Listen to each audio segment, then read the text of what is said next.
Global controls will have to be imposed, and a world governing body will be created to enforce them. Crises precipitate change.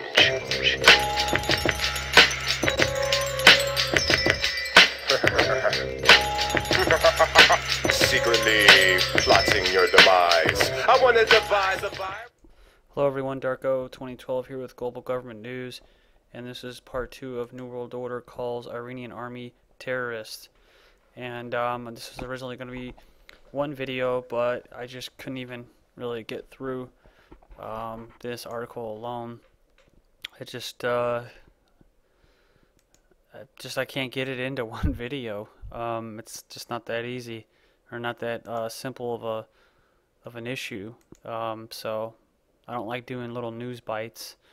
It's better if you guys always get background on this, so I like to give background and history on it. And so yeah, this is February 15th. This is yesterday. There was another article today with AP about Clinton, Secretary of State, basically calling them a military dictatorship. I just went over it in my in the first part of this video.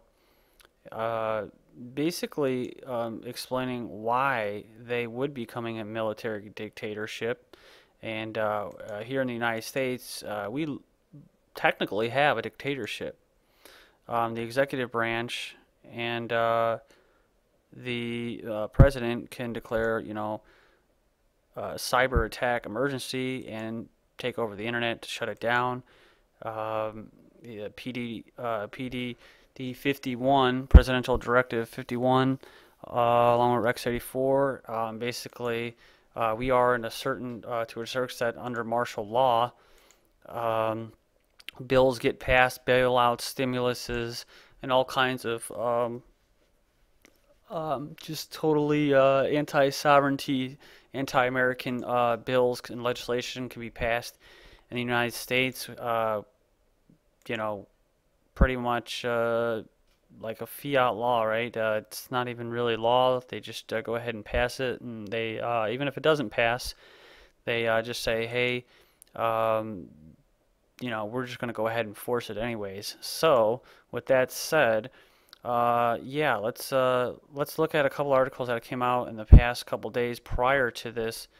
Clinton coming out basically calling for sanctions against Iran's army, a faction of their army, which is a legitimate army, is a special force army, more of security than a regular army. So I guess you can consider it like the Marine Corps or the Navy SEALs or the Marine Corps' recon.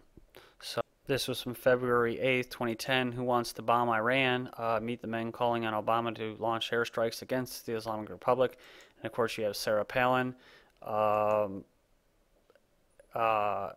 and other neocons, not conservatives, within the Republican Party, along with the CIA, who really doesn't, last time I checked, the CIA isn't really Democratic or Democrats or Republicans, but they are all about carrying out terrorist attacks in other countries in the name of saving us and protecting us, yet at the same time building hostility towards the United States and the American people. So there you go. And then you have this article, February 10th, 2010, and this is coming from Spiegel Online, and it says Tehran has little reason to fear sanctions, and this was pretty much just a straight up propaganda piece. I thought that this was a legitimate title, and then I started reading down into the article. And it says the West is sharpening its tone of its threats against Iran, but Tehran so far remains unimpressed and has even begun enriching uranium to 20%, which is, like I said, you need 100% to do it.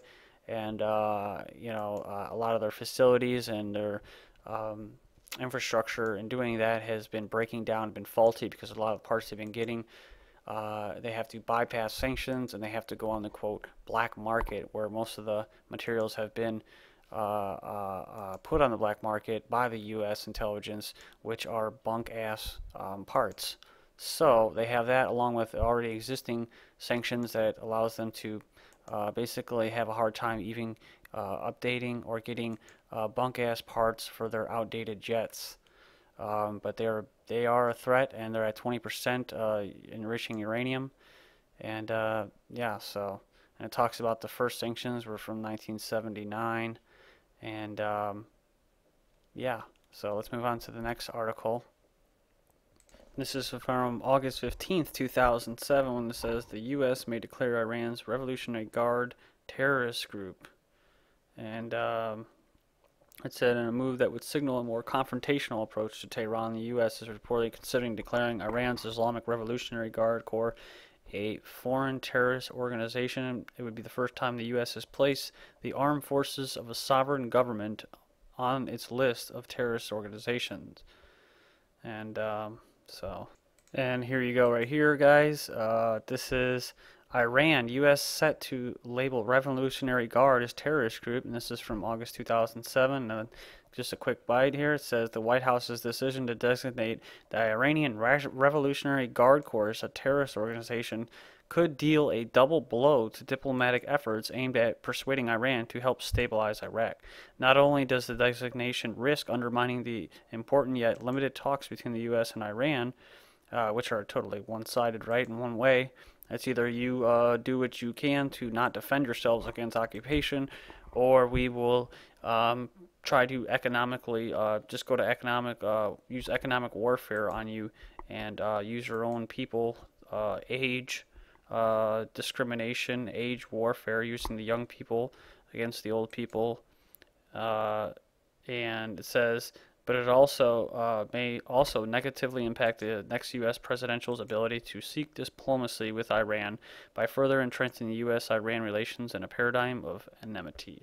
So there you go. This is a very long article. Can't get to all of it, but I just want to scroll down here and show you something. It says here, a strategy of using ethnic minorities to undermine Iran is flawed, according to Vali Nasser, who teaches international politics at Tufts University and is also a senior fellow at the CFR, Council on Foreign Relations.